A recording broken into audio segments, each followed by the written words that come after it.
اللہ تعالیٰ کے نبی کا فرمان ہے یتبع المیت ثلاث، جب کوئی شخص مر جاتا ہے تو اس کے ساتھ تین چیزیں جاتی ہیں۔ علا بن حضرمی رضی اللہ تعالیٰ عنہ بحرین کے جہاد سے واپس آ رہے تھے حضرت عمر کے زمانے میں، راستے میں انتقال ہو گیا تو ان کو وہاں دفن کر دیا۔ تو ایک مقامی آدمی نے کہا یہ ریتلی زمین ہے، یہاں جانور ہیں جو زمین کھود کے میت کو نکال کے کھا جاتے ہیں، تو اس کو یہاں سے نکالو، آگے ایک سخت زمین ہے وہاں دفن کر۔ تو صحابہ نے کہا ابھی تو دفن کیا ہے لہذا نکال لیتے ہیں۔ تو قبر کشائی کی گئی اور حضرت انس رضی اللہ تعالیٰ عنہ فرماتے ہیں میں قبر میں اترا تو جب میں نے ایسے دیکھا تو وَإِذَا الْقَبْرُ مَدَّ الْبَصَرِ نُورٌ يَتَلَأْلَأُ، اللہ اکبر، میں نے دیکھا جہاں تک میری نظر جا رہی تھی قبر کھل چکی تھی اور نور سے جگمگا رہی تھی، یتلألأ۔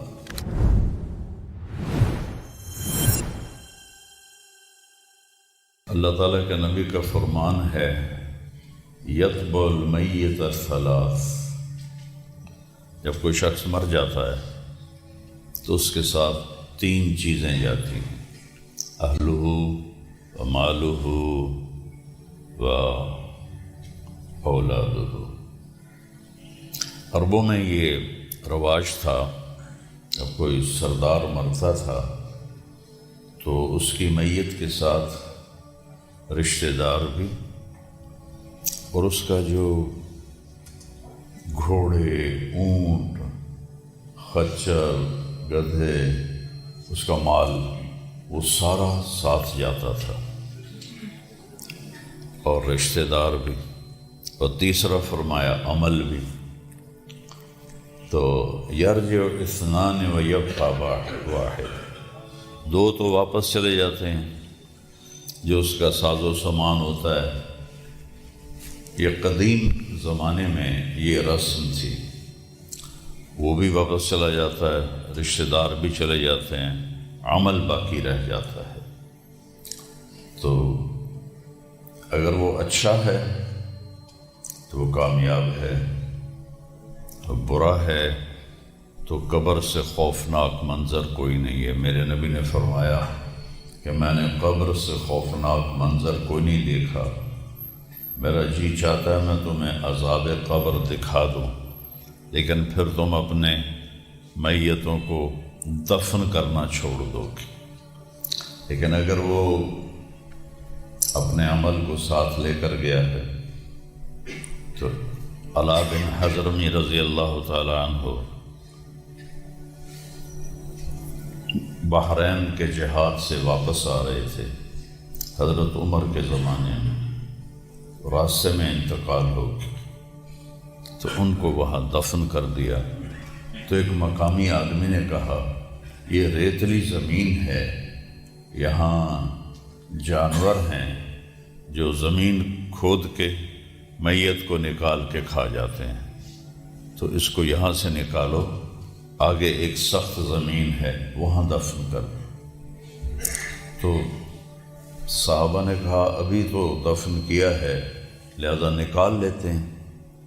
تو قبر کشائی کی گئی اور حضرت انس رضی اللہ تعالیٰ عنہ فرماتے ہیں میں قبر میں اترا تو جب میں نے ایسے دیکھا تو وَإِذَا الْقَبْرُ مَدَّ الْبَصَرِ نُورٌ يَتَلَأْلَأُ، اللہ اکبر، میں نے دیکھا جہاں تک میری نظر جا رہی تھی قبر کھل چکی تھی اور نور سے جگمگا رہی تھی، یتلألأ۔ اور اس سے عجیب بات، میت غائب تھی، اللہ نے اس کو غائب کر دیا۔ ایسے ہی ایک واقعہ حضرت خبیب رضی اللہ عنہ کے ساتھ پیش آیا جب ان کو اہل مکہ نے شہید کیا تو 40 دن ان کی لاش لٹکی رہی۔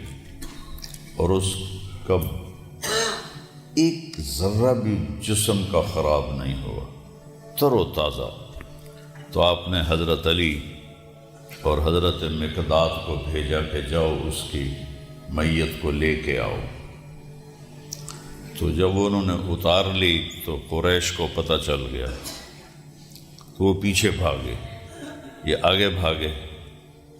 جب دیکھا کہ وہ سر پہ آ گئے ہیں تو انہوں نے میت کو زمین پہ رکھا اور تلواریں نکال لی۔ تو جب وہ قریش حملے کے لیے آئے تو ایسے زمین پھٹی اور میت اس میں غائب ہو گئی۔ تو قریش کہنے لگے ہماری تو لڑائی اس کی وجہ سے تھی، تم سے تو ہمارا کوئی مقصد نہیں تھا، وہ تو غائب ہو گئی، واپس چلے گئے۔ تو جب عمل اچھا ہوتا ہے تو آگے ایک پورا نظام ہے۔ دیکھو نا، اللہ نے اپنے نبی کو بیڈ روم میں نہیں سلایا، موت کے بعد قبر میں ڈالا۔ تو اگر اللہ راضی ہے تو قبر مزے کی چیز ہے، کوئی خوفناک چیز نہیں ہے۔ اور وہاں مجھے 4-5 سال پہلے روضہ مبارک کے انجینئر ملے، انہوں نے آ کے مجھے وہ سارا نقشہ دکھایا کہ جہاں ہم کھڑے ہو کے سلام پیش کرتے ہیں وہ آپ کی قبر مبارک اس سے 30 فٹ نیچے ہے۔ تو بھرائی ہوتی رہی، مدینے کی زمین اوپر ہوتی گئی، قبر نیچے 30 فٹ نیچے ہے۔ تو عمل ہے تو اللہ راضی ہے۔